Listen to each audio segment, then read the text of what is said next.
জয় যিশু, জয় যিশু, হালেলুয়া ঈশ্বর, হালেলুয়া ঈশ্বর। গীত সংহিতা 91। যে ব্যক্তি পরাৎপরের অন্তরালে থাকে সে সর্বশক্তি মানের ছায়াতে বসতি করে। আমি সদাপ্রভুর বিষয় বলিব, তিনি আমার আশ্রয়, আমার দুর্গ, আমার ঈশ্বর, আমি তাহাতে নির্ভর করিব। হ্যাঁ, তিনি তোমাকে ব্যাধির ফাঁদ হইতে ও সর্বনাশক মারি হইতে রক্ষা করিবেন। তিনি আপন পালকে তোমাকে আবৃত করিবেন।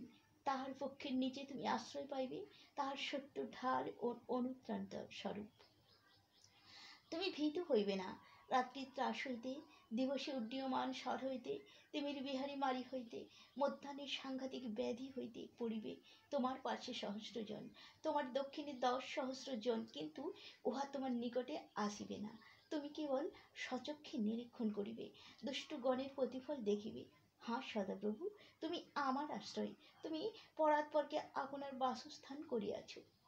তোমার কোনো বিপদ ঘটিবে না, কোনো উৎপাত তোমার তাঁবুর নিকটে আসিবে না, কারণ তিনি আপন দূতগণকে তোমার বিষয়ে আজ্ঞা দিবেন, যেন তাহারা তোমার সমস্ত পথে তোমাকে রক্ষা করেন।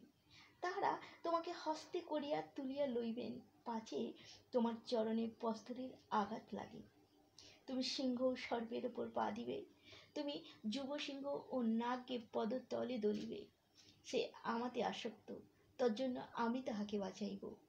আমি তাহাকে উচ্চে স্থাপন করিব, কারণ সে আমার নাম জ্ঞাত হইয়াছে। সে আমাকে ডাকিবে, আমি তাহাকে উত্তর দিব। আমি সংকটে তাহার সঙ্গে থাকিব, আমি তাহাকে উদ্ধার করিব, গৌরবান্বিতও করিব। আমি দীর্ঘ আয়ু দিয়া তাহাকে তৃপ্ত করিব, আমার পরিত্রাণ তাহাকে দেখাইব। Amen, amen, amen.